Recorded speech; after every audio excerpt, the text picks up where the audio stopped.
All right, and welcome to the Hot Tag Podcast. I'm Chris, Mike.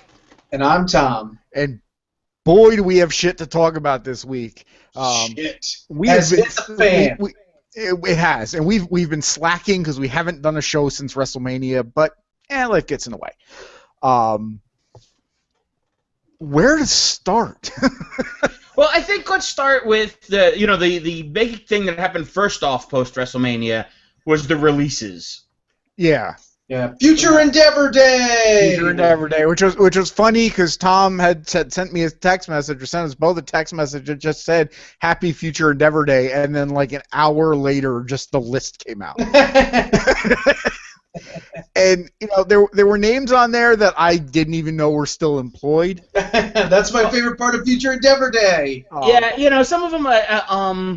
The first one that I was surprised that he got released was Santino Marella, and I'm like, Wow. he can't wrestle. I thought he had to retire. And Yeah, on the other hand, I was surprised. I thought they could have used him as I would have used him as an interview guy, a locker room interview guy, as a manager, as something. Because the guy had a good shtick. Love him, hate him, whatever. He was entertaining, and to me, I would have kept him as like the, instead of having one of the women or one of the guys just be like, I'm here with, it would have been fun to have him be like, interviewing the guys in the back. Yeah, and his character was another one of those characters that probably should have never gotten over the way it did. Right. But it worked. The whole Glamourella thing worked with him. And what a lot of people don't know is he's like legitimately tough. Yeah. Like he played this comedic character, but he was like one of those legitimately tough dudes. Not Haku, not necessarily Haku tough. Nobody's that fucking tough. Nobody's that tough. But so I was, he was one I thought he was still like in the office kind of thing or backstage, but I wasn't sure. I wasn't sure where he was. Alex Riley, I wasn't that surprised about. I mean, he kind of got lost. He kind of got lost in the shuffle, and then he looked like they were starting doing stuff with him on NXT, and that even kind of. Yeah, he was getting involved. He who did he fight? Kevin Owens. Kevin Owens, yeah. He came back and had a feud with Kevin Owens. He had some good matches. He looked good. He had his last match on NXT was a week or two ago. Again, they aired it. It was him against Shinsuke Nakamura, which was a solid match. Yeah, and to me, that's one of the sad ones for me, because he had the look. He was good in the ring. He was good on the mic. Whatever the behind-the-scenes issues were, and I know a lot of people would like to blame Cena, but if Alex Riley is one of those guys that didn't want to be a team player, in that business, you gotta respect the hierarchy, and you gotta go through the shit. And if a guy gets on you, you can't lose it over that. You have to kind of, that's been part of it, I guess. Yeah, and I mean there was the Royal Rumble botch, and that kind of led to the heat he had with Cena. Right. And he was one of those guys that just never recovered from that. Right. He there are guys that are faced with that adversity, and they kind of work through it, and I mean an example of that is in a way is Triple H. I mean, yeah, Triple H, a lot of people badmouth Triple H, but he took all the shit from the curtain call. Mm-hmm. And, even prior to the being with Stephanie thing, he turned that around and right. In the end benefited from that. Yes. Alex Riley, I hope to see him, in Ring of Honor, out in Japan or something. He seems like, I know he's a little, he's getting towards the end of his career. He's got a few good years left. Even, the black hole that is TNA now, it'd be interesting to see him kind of come up and get the run, a Drew Galloway, Alex Riley feud in TNA could work with those two guys that are like, I never got the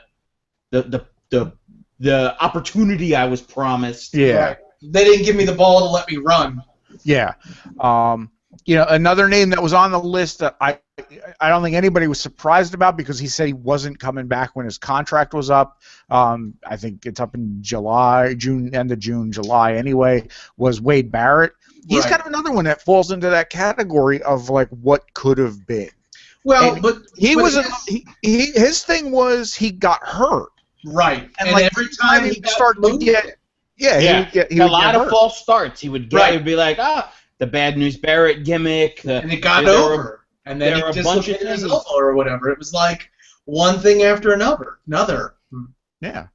And Yeah, and I think it was Mick Foley said that he's a case of one of those guys that just kind of fell out of love with wrestling. Mhm. yeah.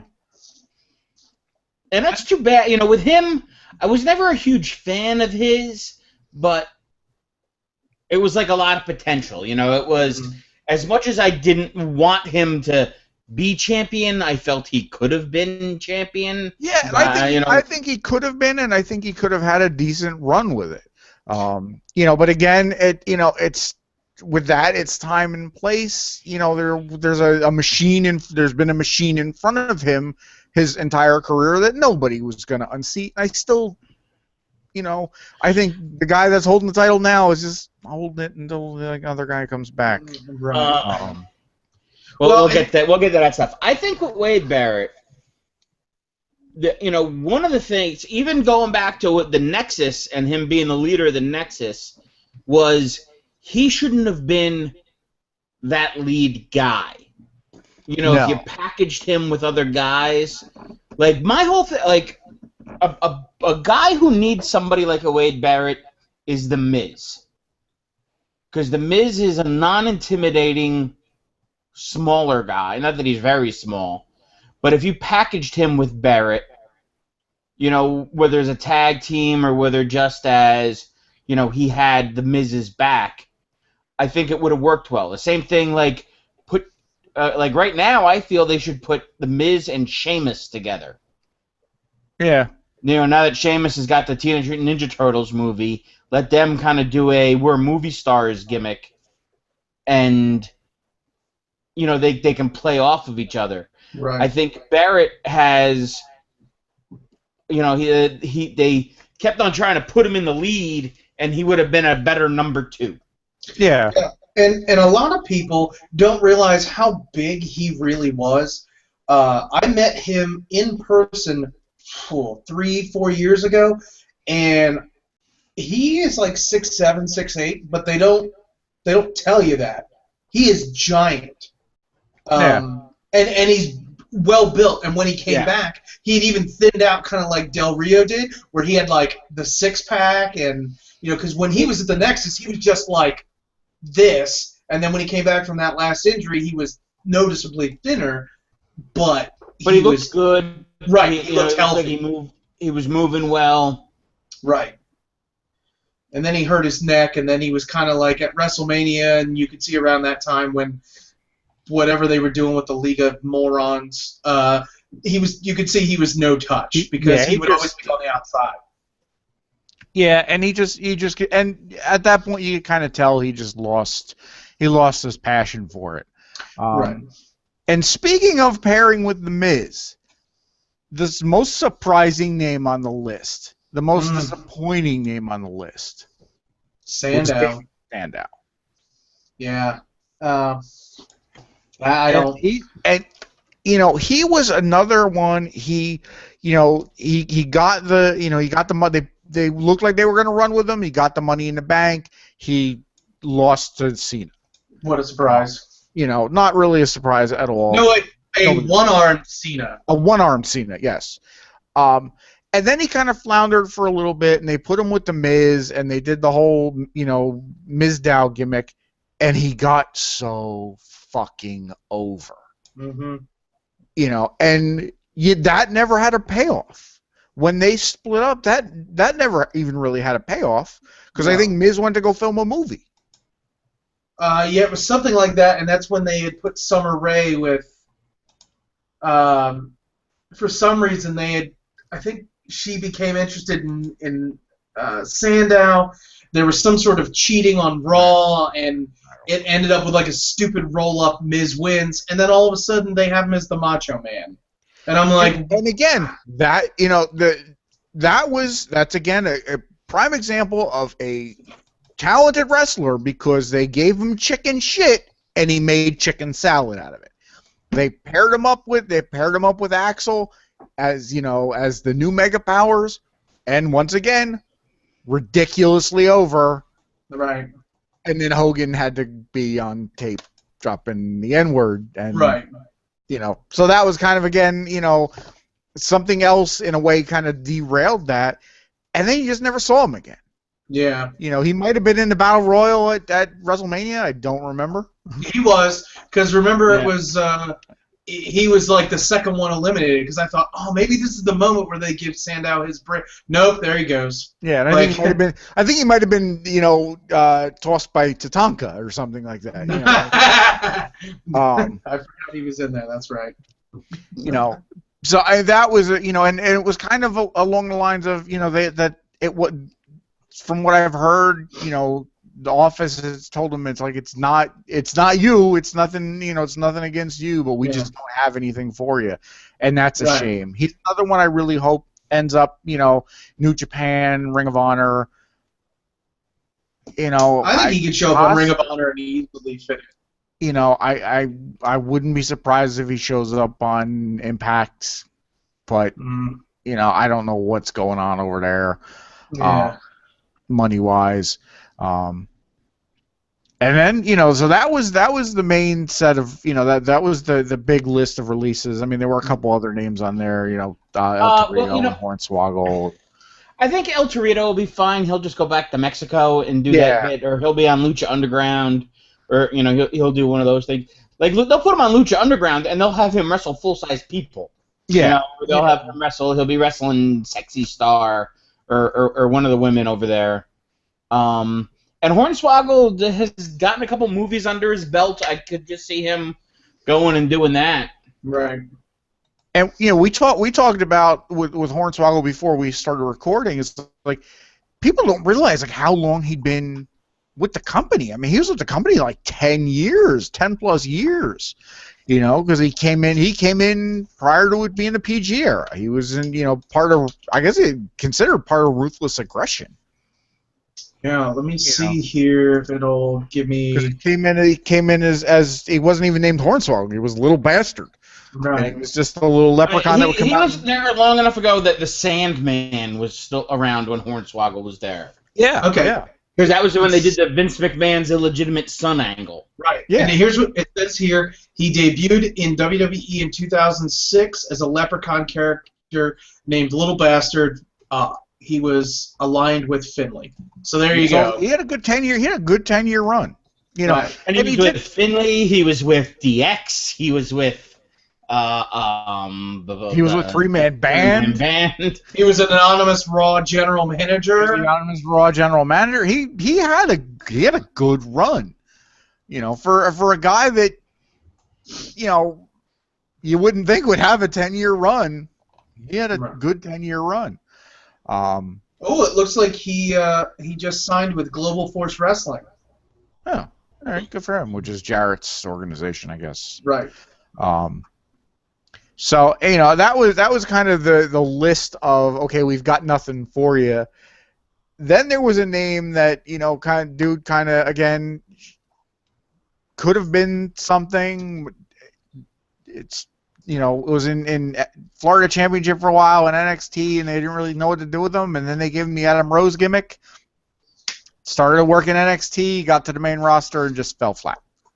Yeah. And then he got suspended for the second time for a wellness violation, and then beat up his wife, I guess.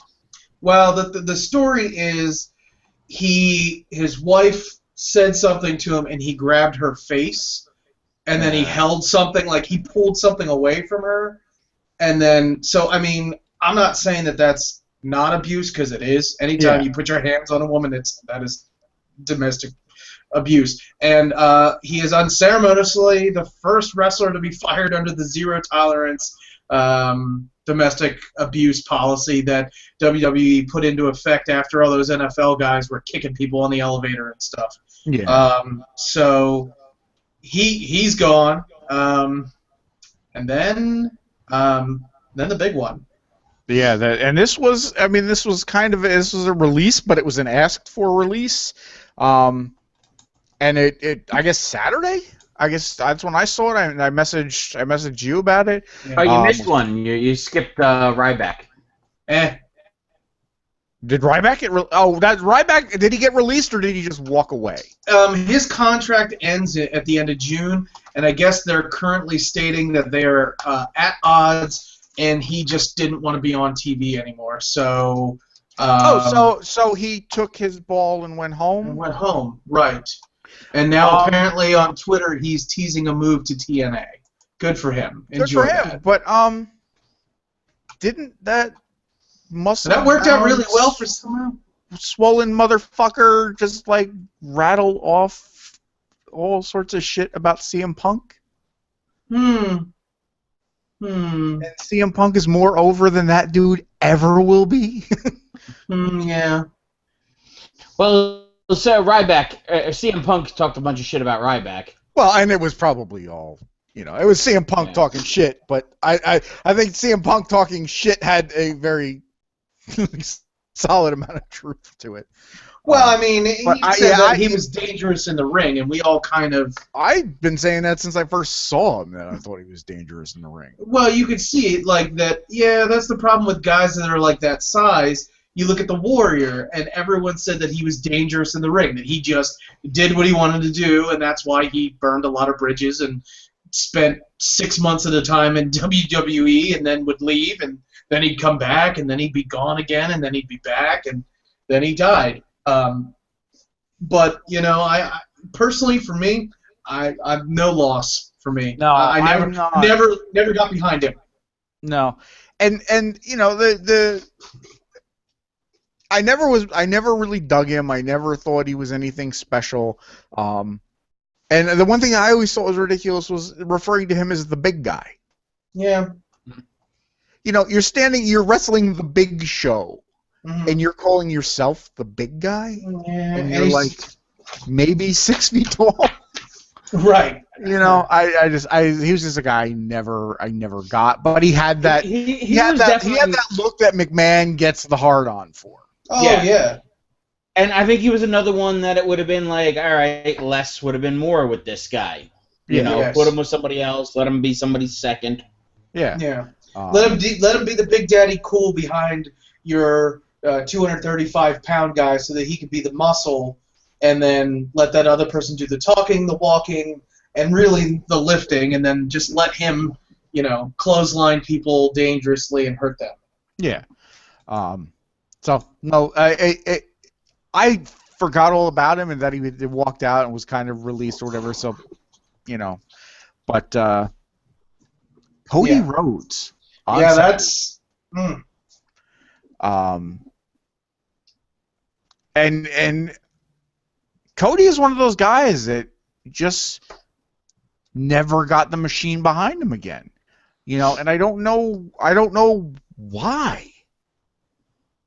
I mean, he did post that note or that letter to his fans, and he said it was going to be his only comment about the whole situation, and basically he had said that for the last 2 months he had begged Vince and Triple H to let him kill off the Stardust character, and there was tweets where you would see him, take a picture, and in the mirror you would see Cody, and he would be half painted up with Stardust or other stuff. It just and there were so many things they could have done with that when we talked about him portraying both and not recognizing that he was the other guy. That would have been perfect if he would have just, he'd come out as Stardust, and when he was Stardust, he was Stardust, and when he was Cody, he was Cody. And if someone was like, it would have been like that Owen Hart Blue Blazer gig, where anytime he was the Blue Blazer, he was the Blue Blazer 100%. When he was Owen, he's like, I don't know who that Blue Blazer guy is, but it's certainly not me. Yeah. And that would have been a perfect story where you start to see maybe his sanity has cracked, and You know, I mean, they put the Ascension with him for 2 weeks, and then they dropped that shit. Well, they had to, because one of them failed the drug test. Right, but they got rid of that long before that happened, because they had the Ascension jobbing to other people, like the. But yeah, I'm disappointed. But he definitely took creative to the woodshed in his quote unquote farewell on Twitter. Yeah, and I mean it was kind of one of those letters where he didn't necessarily burn bridges, he kind of blew some of them up. Yeah, yeah, and I don't blame him. He is part of that infamous. I mean, when everyone says wrestling families, you think the Hart family, you think the Flair family, you think the Anoa'i family, and people don't really just bring up the Rhodes family. They talk about Dusty and his influence, but they don't talk about Goldust and Cody. Even though Goldust has been around for 20 years. Yeah. And he's in better shape now than he was 20 years ago. Yeah. And I'm like, he can always just be over. You hear the 24-karat introduction, and people fucking lose their mind because they're like, oh my god, Goldust is back. And his dashing Cody Rhodes thing was fantastic, where he would brush the mustache, and then he'd give you grooming tips, or when he had the mask on and he handed the paper bags out. He was so over. Right. They could have sold paper bags on the WWE store and it's fucking paper bags. But this is one that Cody would give out. Yeah. You know, and so I've got I've got an article with some of the stuff that he had said in the letter. You know, he said he found himself relegated to watching TV on a monitor, advertising a returning star, and kicking open his bag to find an outfit that he had long outgrown and a face paint kit. You know, he said, this is not a goodbye. I've got a whole world of film and television and stage that I might find I have a knack for. And then the line that, the way he ended it, and I think he ended this perfectly, and it's kind of a dig at the machine, was he said, as far as the future's concerned, though, I'm a wrestler. So that's what I'll do. I'll wrestle. And, you know, wrestling and being a wrestler is a bad word. You know, as far as Vince is concerned at this point, they're sports entertainers. Right. And, you know, he's one I would like to... Middle finger. That really, really kind of was. I would love to see him show up in Ring of Honor. I'd love to see him in New Japan. He's one I don't want to see in TNA. No. I think he's just so much above what TNA is, and I don't know if they can afford him. Yeah, I don't think they can. But you know, he's one that it's going to be interesting to follow that and see where he goes. Well, and you said before we went on this morning that his wife also was granted her release. Yeah, Eden or whatever her name is. Yeah, that was his wife, Brandy Rhodes. But she was a ring announcer, so now I guess Lillian's going to be doing everything, and maybe they'll have to hire someone else new. Maybe they'll bring Tony back. Or Fink. I just think he's around Mike just McGurk. for WrestleMania. I want Mike McGurk too. Oh God. In the shiny tuxedo that she used to wear. Oh my God, Mike McGurk. Wow, there's a name. Yeah. I forgot about that. But yeah, so we had a lot of going away, and the opposite of that, some coming back.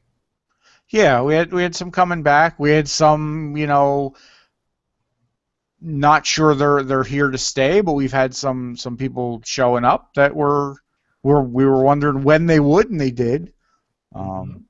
As far as NXT with EY, Eric Young showing up, and yep. I don't remember if we talked about it with Bobby Roode being in the audience at one of the NXT pay-per-views. Yeah, they I guess they're still working on a contract with him, so there's nothing definite yet. But my thought is he asked for his release from TNA, so he's not going back there. No, he's not going back there. And enjoy your money, James Storm. James Storm. Poor James Storm. Don't say poor James Storm. It was his choice. It was his Yeah. choice. He chose money over quality. Yeah, he did. But he also went back because he thought they were going to put beer money back together. And they did. And then Oh, they did. It was- Bobby Roode- They did, Bobby and Roode quit on then his buddy quit on him. Yeah.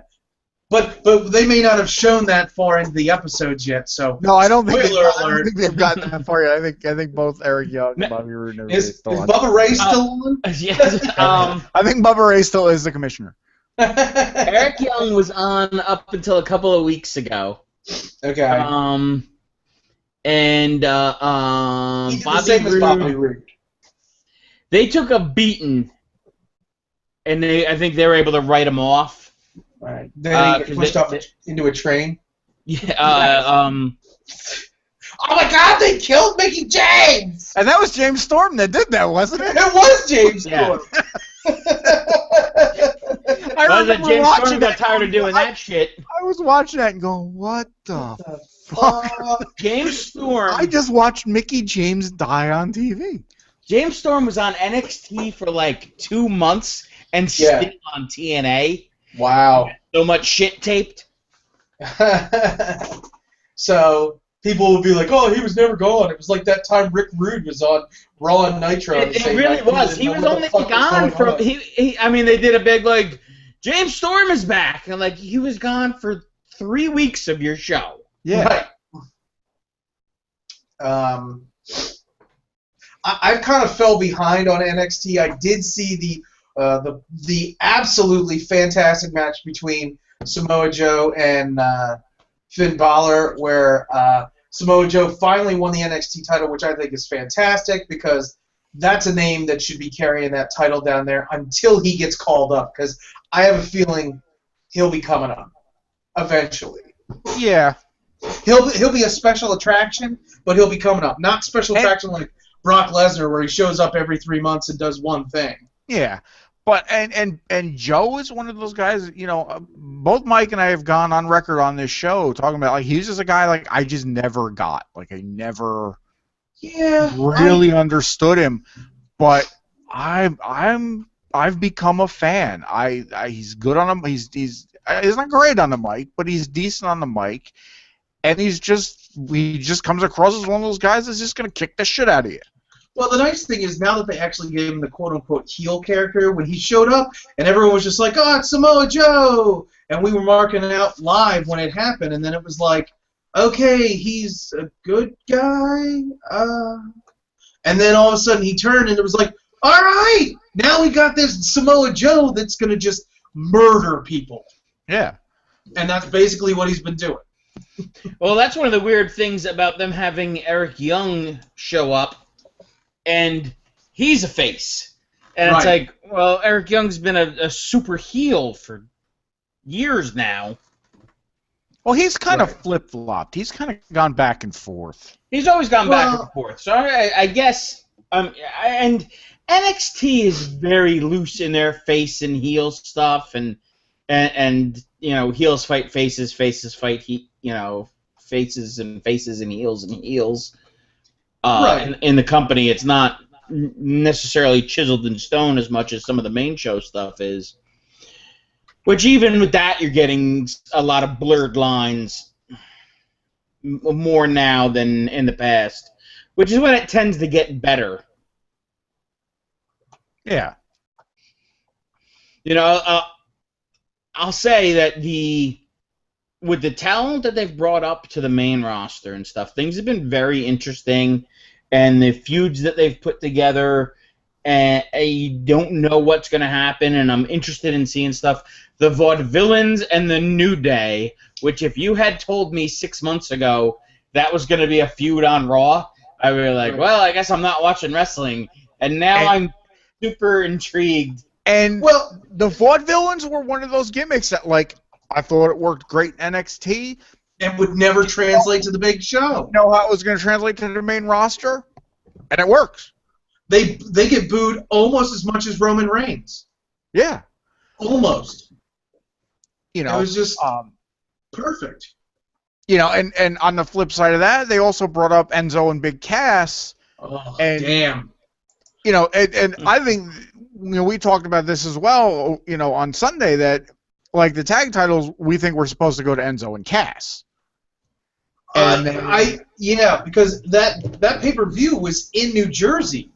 Yeah. So I really do think that had Enzo not been injured, and it was an accident. I know Steve Austin commented on it about how he threw him into the ropes too fast when he was that close, and he had no time to react, and his head just, you could see it. As soon as he hit, he did that where the whole body goes limp, and he hit the ground. And then the second thing he did wrong was he tried to go and pick him up when the ref was trying to make sure his eyes weren't rolled into the back of his head. Yeah, but, that was a scary moment. It was. It was one of those moments where you realize, and not like, oh, Kevin Nash pulled a hamstring again or a quad, because that's just going to be counted on. It was one of those moments where you just go, oh shit, this is he threw the X, and I was like, okay, the X is up, something's wrong, what's going on? And then they kind of called the match, and I went, oh, this is bad. Yeah. When he picked him up, the first thing I thought about was Conan shaking Perro Aguirre.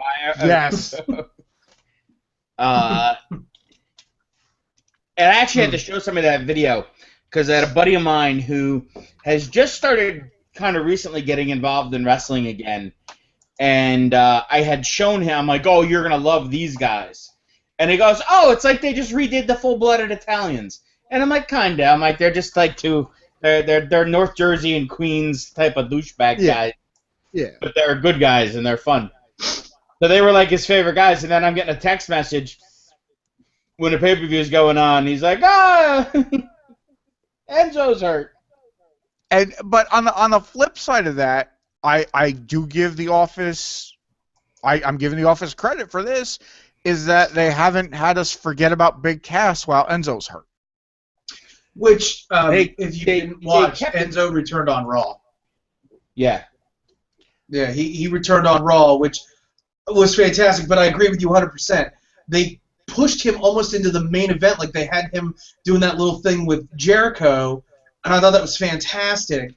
And then, now they're working with the Dudley Boys again. Yeah. Was that Big Cass is definitely they have him earmarked one day to get a run, to get a solo run of some sort, because he has all that size, he's got the right look, he's got he's got the potential. I just think you almost have to keep Enzo with him, even just as a manager, as a side, as a because he's Enzo is every bit Captain Lou Albano. He's he's any one of those guys. He's just entertaining when he's on the screen. Right. And Cass is just so big that they're the Freebirds. They're Shawn Michaels and Diesel. They're they're cut from that type of cloth that you have big and tough, and then you have trash talking, smart mouth, smaller badass. Yeah. Right. His comeback, it was they had Big Cass do the thing where he'd been walking out by himself, and then he kind of motioned to the back, and Enzo came running out, and the crowd went nuts. Yeah. And then he stood in the ring, and they started singing that Enzo Amore song that the fans sing. Oh, yeah. And then he started dancing to it. Oh, my God. It's ridiculous. Oh, this guy is fantastic. I mean, these two guys... Right. I'm looking at these guys, and I'm like, they are going to be... if they can stay healthy, they're going to be a big deal in the business. Yeah. Right. And I'm excited for them. I'm excited for this whole class of guys kind of coming up. I've been excited. The new era that they keep talking about? Yeah. Yeah. They keep referring to him as the new era. Yeah. Kevin Owens, Sami Zayn, those guys. Apollo Crews, to me, I'm like, I feel like you could put the heavyweight title on him tomorrow. Yeah. Like he's got that baby face like both literally and figuratively. Like Right. he just got that good guy type of Right. all American. I'm gonna try. I'm gonna do it for the right reasons type of guy. But with that said, I could totally see them put him in a pinstripe suit and make him the biggest, cockiest heel ever. And it would work, because all he would have to do is flash them pearly whites and walk out there all cocky in his suit, and it would work. You know what I mean? Yeah. I think it could, but I just He kind of would need a mouthpiece. He would need a mouthpiece. Yeah. I mean, you could almost make anybody a heel, but that guy, he's got the so many of the tools that I just feel he can be. You know, if he catches on, I feel he can be a big deal. I feel he could be an athlete, a John Cena that can wrestle. Yeah, and that what is it? He does the standing shooting star or whatever. Yeah, he does the standing reverse shooting star. That is a After thing doing, of beauty. it is. That is a thing of beauty, especially for a dude that he's not little. Right, and that was I was just gonna say. It's like it's one thing to see Neville do that, who's all of 5'7" and 180 pounds. And that's When with you the see, lifts in it. well, yeah, I was gonna say that's with his cast on and with us hair wet and the cape and everything. But like when you see him do it, I saw him do that live when I saw him down in Ring of Honor, and I was blown away. Yeah. But And the other guy that I feel the kind of the almost the polar opposite of, here's Apollo Crews to a guy to me that is your perfect face, the perfect heel, like cut from like if you described what you want to make a wrestling heel look like, it's Baron Corbin. oh yeah, Yeah. and they're slowly Best insult I've heard on wrestling since the Rock days, probably. Whoa. Dolph Ziggler got in Baron Corbin's face and called him a hipster Frankenstein. Nice. Hipster Frankenstein. That's up there with Hermie. But so it's good that they're trying to work the new younger people in along with the normal, well, not normal, the everyday guys that have been around for a while. And as much as that's been going on, and the other thing that I had enjoyed was the U.S. title being on Kalisto. Yeah. You know, I thought that was a nice change of pace and to do something like that, and it was a surprise when they put that title on him.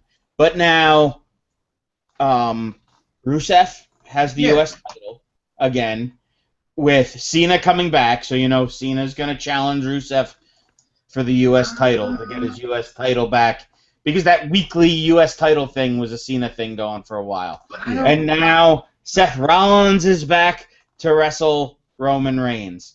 All I need now is Randy Orton to come back and bore the ever-loving dog shit out of me again. well, so let's, we'll talk about Seth Rollins in a bit, but yeah, I don't want to see Randy Orton come back ever. well, I mean, yeah. I could,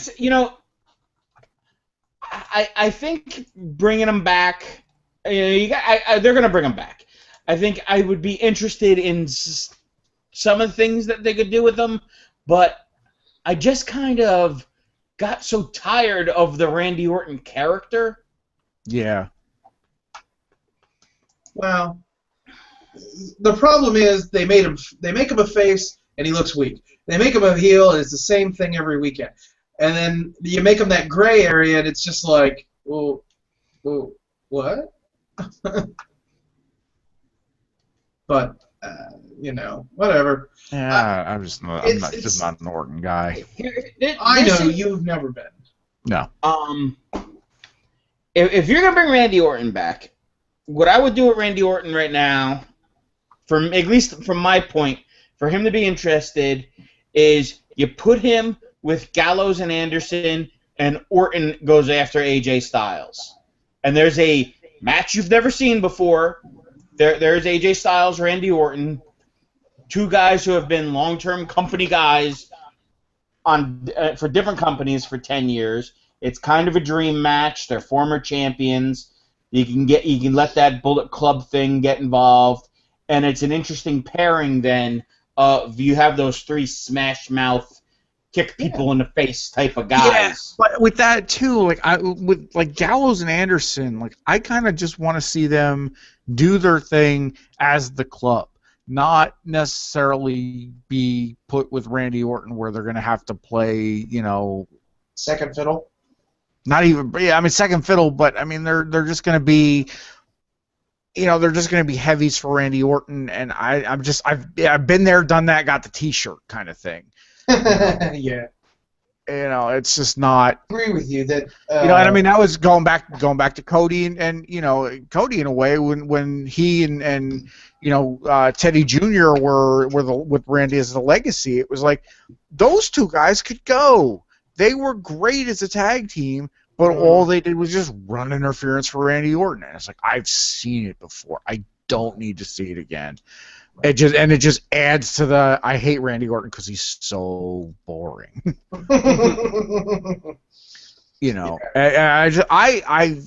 I've never been a Randy Orton fan ever, and I just don't get Randy Orton. Okay, but, Here's something. I know we have a couple other guys that are coming back from injury. Cena's going to be on Raw Monday for the first time, Memorial Day Monday, because nothing's more American than fucking John Cena. John Cena! And let's get in a little bit here. We're not really going to talk about Extreme Rules a whole lot because it was rather... It wasn't that extreme. No, it wasn't that extreme. It was PG extreme, which means... Well, it started to lead. There is a little bit. I think they're starting to fuss with a little bit of a gray area as far as that goes. And I noticed that a couple of months ago with some of the stuff that even Cena was like saying "son of a bitch" or and I'm like, I don't hate this, but what's going on here? I think some of it, what it is we're at least this is hopeful. Part of me is that it's getting to that point. It's finally getting to that turning point that we had, in the 80s of, you had that where wrestling wasn't cool, and then all of a sudden wrestling was everywhere because of Hulkamania and all that. Right. And then wrestling wasn't cool again. And then you had, the Attitude Era and the NWO, and wrestling was everywhere again. And now you've kind of had a down period, and it might start turning towards that cool thing again. And all those little kids over the past 10 years that were, saying their prayers and eating their Fruity Pebbles are now teenagers. Right. So, I don't know if they're going to start kind of playing towards that demographic a little more. We'll see. And that'd be nice. We got blood on Sunday with no match stoppage. Right. Yes. Without a PG or fuck PG chant either. Totally didn't see it coming. I was questioning it the whole time, and it never even crossed my mind. In the stupid, ridiculous sanitarium match or whatever the hell they called it, with shit hanging all around, and I'm like, a bucket. A bucket. What the fuck is in that bucket? And I knew it was in that bucket. As soon as they said there's a bucket, I'm like, that bucket's got fucking thumbtacks in it. And it did. And I was like, oh my god. Well, they kept on going, there's a mop and bucket. There's a mop and bucket. Well, like, they kept mentioning Perry Saturn. I was going to say, they kept mentioning Perry Saturn. And I was like, this is the most airtime Perry Saturn's got in 10 years. Right. And I was like, is it sad that Moppy is the legacy of Perry Saturn other than him being cross-eyed? I mean, that was awful. But that's Michael Cole, and we could do a whole podcast on why he fucking sucks. But let's not. Well, let's not, because I don't want to talk about Michael Cole for that long. Maggle. So that match, quite surprised that Y2J agreed to take the bump on the tax. He sold it well. He sold it. Well, I mean, that's kind of. There's really not much to sell. It just fucking sucks. You don't have to sell that hard, but that part in the match actually was when I started. I actually kind of turned me, and I finished watching that match because I was kind of back and forth and not paying attention Well, during the the match. crowd was dead the whole match. The crowd was dead. The match was kind of boring. I mean, you didn't really understand the match either because it was like it's a cage match, but you don't win by going out the door or climbing over the thing, but there's no roof on it, and so it's kind of Hell in a Cell, but not really, and it was just kind of stupid. Yeah. They did that. I want to say they're like, oh, this is the first time we've seen a match like this. And I know Raven did some kind of cage weapons match in TNA for a while, Funhouse or something, whatever. And they had done one years ago with Sting in WCW. Remember, TNA doesn't exist. Okay, but they own the WCW shit, and at some point Right. there was some match with Sting and Was it I don't know if it was Terry Funk or Muda. a bunkhouse match or This a one room wasn't. house? This No, it wasn't wasn't a bunkhouse match. It was a Halloween electric Havoc chair in the match. middle of it, was it? Oh my God! The Where they electrocuted electrocuted Abdullah the Butcher? Oh, And Foley Foley was climbing the side of the cage, and the cameraman is focused on him, and the fucking switch falls down. So Foley, in order to electrocute Abdullah, had to push the switch up and pull it down right. again. Oh. So that match was kind of boring. The Intercontinental match stole the night, which was completely expected. And I mean, everything was great except for the booking of the Miz winning. Here's what I don't like it, but I understand it, right? But you know what I do like is I do like that they have his wife with him on TV because it makes him a little more of that snotty asshole. yeah. But the thing to me on that was, the pop-up powerbomb wasn't enough to hold someone down when they got it.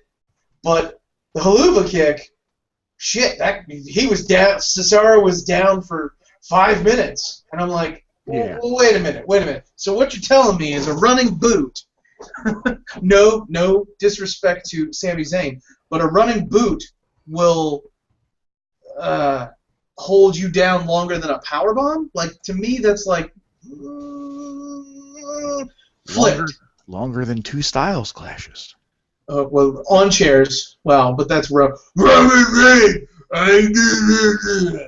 But yeah, I mean that match did steal the show, and it was expected to. I mean, it was it had 3 guys that are gonna be the future of the company, and one guy that just has been here for a while, and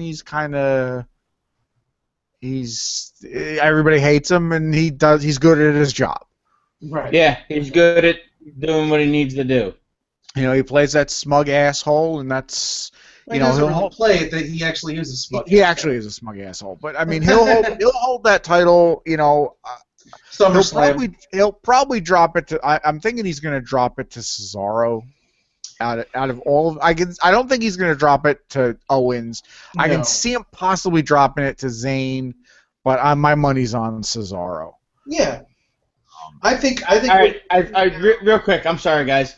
I found the Halloween Havoc match that I was thinking about. Oh, God. Okay. Halloween Havoc 1989. Ric Flair and Sting versus the Great Muta and Terry Funk. Nice. In a cage. There's a rope swing or something. Yeah, I know the one you're talking about. Let me see. That's what that match reminded me of. Yeah, where it was just kind of I don't know. There was too much gimmick in it and not enough. Yeah, there's a lot of stuff hanging off the top and. Right. Which was kind of what the Asylum match was. Right. Yes. With that said, we were kind of talking about people returning. Money in the Bank is the next pay-per-view. They had qualifying matches on Raw, which I thought was fantastic. So far we have in our Money in the Bank match, Owens, Zayn, Jericho, Cesaro. Spoiler alert, Del Rio wins on SmackDown. Ambrose, and apparently a returning Bray Wyatt. They have not had the Wyatt match yet, but apparently he's going to qualify. That's the plan. I'm down with that. like I'm down with that. Right. And I think Jericho's got to be in it because of the name. Right. He's going to kind of fill that, as I said prior to us coming on. He's going to kind of fill that Kane legend. spot. That he's doing the opposite of what he did at WrestleMania several years ago, where he wrestled against Steamboat and Piper and Flair. Now he is that guy that's been around, and now he's going to have the young guys coming after him, which I think is cool. I see with that. I see, and this is, preemptive to everything. I see the briefcase going to Owens. I was going to say that's my thought as well, because I could just see him strutting out at any point in time with that briefcase. But I could also see them giving it to Wyatt too, and I'd be okay with either one of those guys getting the briefcase. I'd be okay with almost anybody in that match, really. Yeah, I would not hate Jericho getting it. I would not. No, I wouldn't. But I mean, they're not putting it on Jericho because Jericho's not going to be around. No. Constantly. Right. So I mean that's kind of got a little difference for the looking towards the future. But the big match on Sunday was AJ and what's his face, the big Samoan dude. Yokozuna? Yokozuna, yeah. Roman Reigns. And that match was better than it probably had any right to be. It was a solid match. Yeah. I mean, AJ puts on a good match. I think, I'm going to give Roman credit where, Roman hung with AJ. I think Roman's one of those guys. You put him in the ring with the right guy, and it's gonna he can go. It's like Cena. When you see him against a guy who can't wrestle, it's boring. When you throw him in a match like he did that one Monday Night Raw with Punk, where they did a pile driver and they got in trouble for, and he did that Hurricane Rana where he almost broke his neck. But the match was amazing because they could both work together. Yeah. Yeah, I think it was a really good match. I felt, I got into it enough that even though I'm like, all right, they're not gonna let the smart mark in me is sitting there going, they're not gonna let AJ Styles win this. At point, like, maybe he's gonna win. I was a fan for that match, and I really enjoyed it. And I'm like, all right, and I kind of smelled something happening, somebody showing up at the end. Right. And I wasn't at all surprised. Actually, I think it spoiled it for me because I watched the pay-per-view. I completely forgot about the pay-per-view and started watching it Monday morning. And, of course, when I clicked on the app for the network, the picture that's up there is Seth Rollins holding the belt. And I'm like, all right. Well, now, when I did, that match was, it could have gone. They had us believing it could go either way. But let me tell you the thing. I'm sorry. Go ahead. No, go ahead. The thing I was most upset about with that whole scenario, and it's not Roman Reigns retaining the title, and it's not that they're going to restart the Roman Reigns-Seth Rollins feud. Mm-hmm. It's that Seth Rollins made a surprise, unscheduled return. And he showed up in his wrestling outfit. Right. Yeah. But they didn't play his song and have him come out. They just had him run in. I know.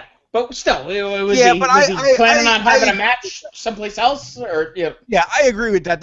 That's always been the thing that has kind of irked me over my wrestling fan career, is that when you have that guy that makes the unscheduled return, he should have run in jeans.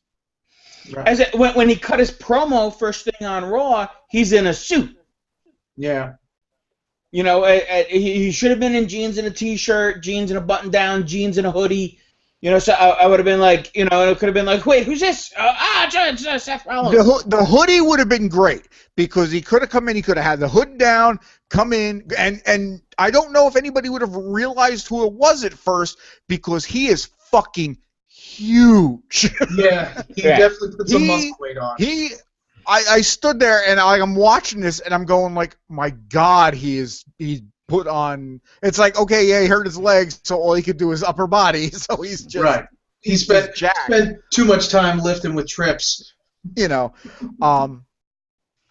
I think with the come in with the hood down. Here's the thing. Don't worry about working out your quads. They'll never fail on you. But come in with the hood down, and then hit the pedigree like he did. And then you're like, okay, is it Triple H? Is it, who is it? And then grab the title, stand there, and flip the hood back and have it be Seth Rollins. Crowd would have fucking lost their minds. Crowd lost their minds anyway. Well, here's the problem with that was the new thing, of course, because everybody boos Reigns, is they mute the crowd at the end of the match so you don't hear the overwhelming boos. Well, the problem is Rollins runs in and you don't hear the cheers because they've already muted the fucking crowd. Yeah. But then on Raw, he does a heel promo where he talks about how, all of a sudden now you love me. You didn't love me then. You wanted me to get beat. So I'm going, wait, was it you that sent me? Was it you that sent me the video that said Rollins could kill a puppy in the ring and I'd still not boo him? Rollins could kill a puppy and I'd still cheer him as long as he beats Roman Reigns. Right. Against Roman Reigns, something like that. Right. And I mean that's the thing. They still want Roman to be the face. Yeah, and it's not gonna happen. It's the most his character being a face right now is the most unnatural thing in the world. Yeah. Because he comes out and he cuts it after WrestleMania. He comes out and he cuts that promo of I'm not a good guy, I'm not a bad guy, I'm the guy. That is a smug asshole that everybody wants to hate. Right. And the thing is, that when the returning star comes back, unless you're John Cena, for the most part, the crowd, that guy is automatically going to be the face. Right. And that's what happened on Sunday. Rollins came back, and the place erupted. Well, let's be honest. Hitler could have emerged from the crowd, and he would have gotten a bigger pop. Oh, absolutely. Than Reigns, because he's less evil at this point in time, is what everyone thinks. Not like that's a personal thought of mine. Just saying. And even like the whole bloodline thing with with him and the Usos. It's like the fans are booing the Usos. Because the Usos, everybody just hates the Usos at this point. So it's like the fans are booing the Usos, fans are cheering the club. The club is the good guys. Right. Yeah. And even if the club is the bad guys, the club is cool enough. The club is NWO cool. They're gonna get cheered. You gotta play it that way, and nobody gives a fuck about Roman Reigns. Well, and Roman Reigns and the Usos last night, I'm like, these guys, I definitely could see them work as heels. I would be into this.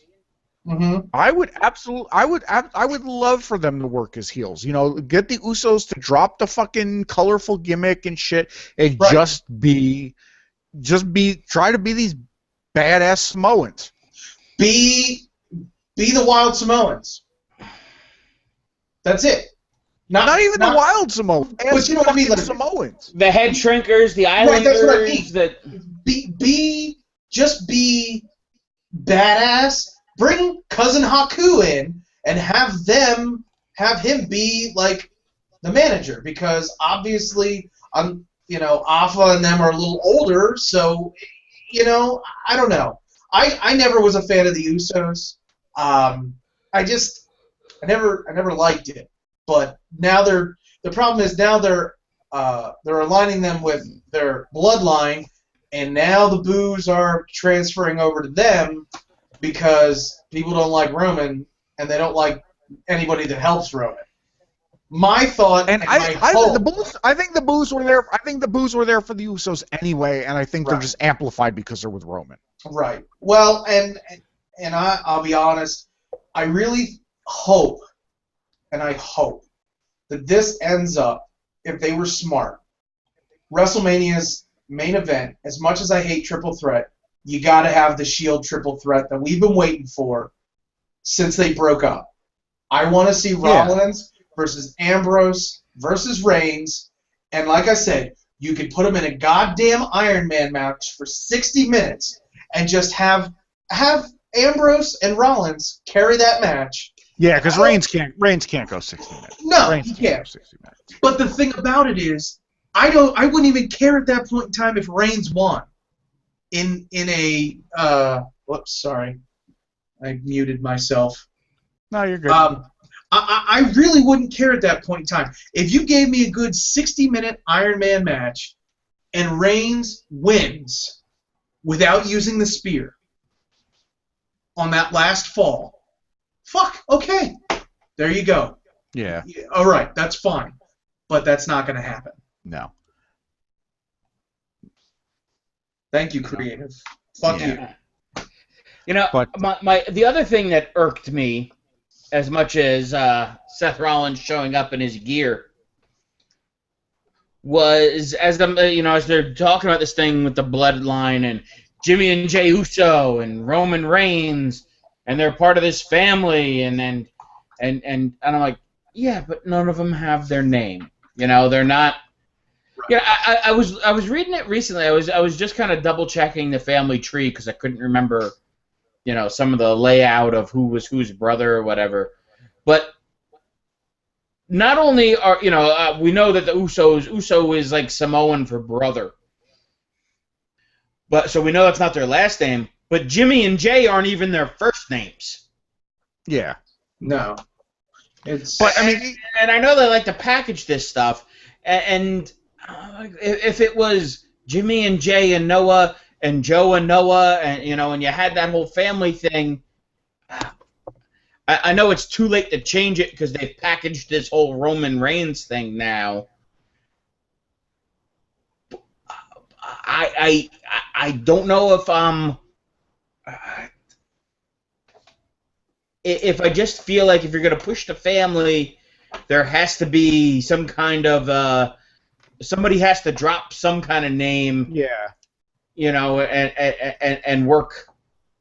It's just weird. Yeah, I agree with you. It's one of those things, and it goes back to even when they were bringing up those NXT guys earlier, and they're like, well, here's Husky Harris. He's Mike Rotunda's son.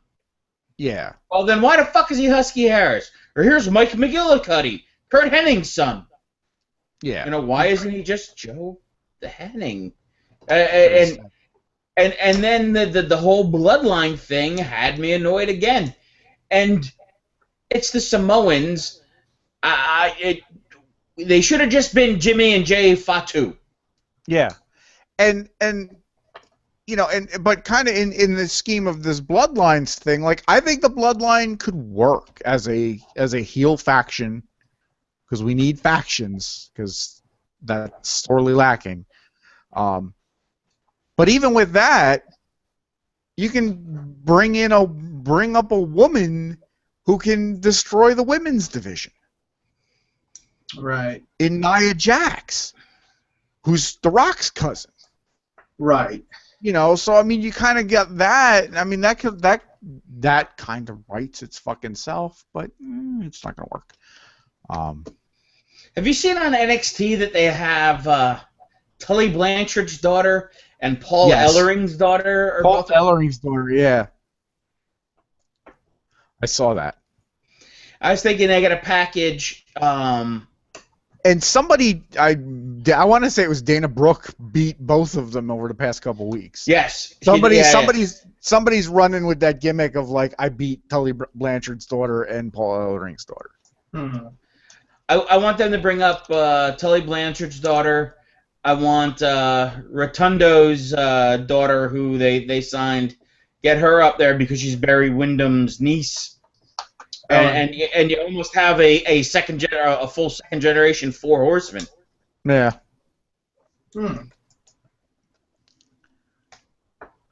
So you get the Four Horsewomen versus the actual Four Horsewomen. Yeah, you could do something like that. What do you guys think about the writing off of Ric Flair that they did? I thought it was super awkward and it didn't work well, but thank God that they've stopped her from depending on him. But I think it's going to come back and he's going to cost her the title. I think he joins Sasha Banks. I think I think they have him off because he had another one of those drunk in an airport moments. Yeah. Well, and that might be it, but I mean that's the wrestling storyline that he goes and he's with somebody else. But I feel like, kind of the way that they did it last night with him walking out and them like showing the exit sign, and that's like, all right, this is farewell to Ric Flair. I'm like, right. that almost felt like it was permanent. Like, we're going to have Flair off until he's, righted his ship, or if he winds up dead in a hotel room somewhere, it ain't on our watch. Okay. Well, well, I guess we'll see what happens with that. But Ric Flair's got I think we'll kind of end on this because it's a fun note. But Ric Flair kind of has another presence in the WWE. Yes, he is portraying another character. He's portraying himself. What they call that now? It's a fictionalized version of him. Fictionalized version of him. Now, if you're playing a fictionalized version of your wrestling character, is it a fictionalized version of the fictional character that you play? Woo! Yes. Woo! Woo! Woo! Woo! Woo! Woo! Woo! Camp WWE is the best fucking show ever on the network. I can't even argue that. That's when for me, Mike is 3 episodes behind me now. I think did you see this? I'm only one behind. You're only one behind. But when Ric Flair's boat pulled up with Mark Henry in it and a naked, I took a screenshot of that and sent it to you because Nature Boy's boat pulls up. He's with Mark Henry, and there's a fucking blow-up doll. A naked blow-up doll. A naked blow-up doll in his boat. But I love everything about that show. I mean, I was hooked when they did in the very first episode when little tiny 8-year-old Steve Austin coughing, middle fingers in the air, going, "I'm alive, motherfuckers!" But what I really enjoyed, and I don't want to spoil too much for Mike, but I'll tell you what, the episode where the Undertaker became one with nature because he hated nature, and then the bear eats the squirrel and slurps it into its mouth like spaghetti, and then the gong happens, the purple smoke, and he just flies away. And I'm like, this is the most amazing thing I have ever seen. The second episode, I think it was, with Steve Austin, and they're like, they're doing something, and they apologize to him, and he's like, "Fuck you!" And they're like, "What was that about?" And they're like, I just got fuck you reflex. You see, the second episode with The Rock. Theme music, and then he just walks away to his song. I want that in my life. I need that in my life. I need to just be in an event and just be like, theme song, and walk away, and something cool will be playing. I love it. It really is. It's and I love that we're seeing other people join. Like they went to that island and Jake the Snake was there with Damien, and he was the bad guy. And I'm like, what the fuck is going on? He was just like Jake was just like a homeless dude in the woods. Right. Exactly. Which was great. Sergeant Slaughter is great. Sergeant Slaughter in the very first episode had a very minor role, but even that role was fantastic. I think the light bulb needs to be replaced. You know, the show is just a lot of fun. It's definitely not for the kids. No, and they say that every week on Raw. They say that every week. And if I didn't think there was anything possible that could make you hate John Cena more. It does. 8-year-old John Cena is exactly what you would expect 8-year-old John Cena to have been. He's a Boy Scout. He's a Boy Scout. Not that there's anything wrong with that. No, there's not. But he is this little tiny 8-year-old, you know, I want to be everybody's friend and I'm kissing everybody's ass and everybody needs to give 150%. And I hate him so much. I hate him so much. And he makes Steve Austin give the finger often, which Often, very often, which is great. And the Big Show's great. The Big Show. He keeps talking about the Jewish camp, and the Undertaker's like, "Well, it sounds like a great idea to me." and that episode with the second episode with The Rock and R-Truth just kept bringing up the dead body in the kickball field. Right. R-Truth's like, "Is nobody going to talk about this dead body on the kickball field?" All right then. I see. And McMahon is having fun with it because McMahon is voicing his own character. Right. You've got Triple H and Stephanie as the older camp counselors. Right. Which has been really funny. There was a line in one of the episodes where Triple H made the comment about hiding in the bushes and watching Stephanie watching Stephanie eating popsicles, watching Stephanie eating popsicles in her bunk. It's just so incredibly wrong, but so much fun. And then the wolves pissed on everything in the girls' cabin. And there was, and this is a joke that we haven't hit in the episode in any of the episodes yet, but I saw it on the the preview for it. Triple H refers to his father in an episode, and his father is 4 H's, also known as Quad. Which is funny because he blew his quad out. Because he blew his quad Both out. of them. Twice. And so did Vince at the same time. Right. Accidentally. That was horrible. But I guess that's where we'll wrap up because we've talked for a while. Right. But I highly recommend Camp WWE. Absolutely. I give it 2 middle fingers up. I concur, sir. I concur. Yeah, it's been fun what I've seen of it. It's not, it ain't out and out brilliance, but for the wrestling thing, it kind of is. I don't know. Yeah, it's not. I don't know. I don't know if it translates that well out. It wouldn't translate to people outside of a wrestling fan world. No, it wouldn't. That's why it's on the WWE network. It's on the network. That's a perfect place for it. I love that before every episode there's a warning like, hey, you should turn on your parental controls. Yes. And I love that Seth Green is one of the creators and one of the main creators. He's one of the producers. Yeah. Oh man, that's hilarious. Fuck you! It's my fuck you reflex. And Vince having the slide in his house just because. You'll never catch me. It's fantastic. It's called comedic timing. It is. Okay. All right, we're gonna wrap up there. So you know where to find us. We're on iTunes and Stitcher. You can check us out at the Channel Z Podcasts.wordpress.com. We're on Facebook.com at / Channel Z Podcasts. So hopefully we'll see you in a couple weeks. I'm Chris. I'm Mike. And I'm Big Papa. Don't look at me like that, asshole. Fuck you. I'm alive, motherfuckers! All right.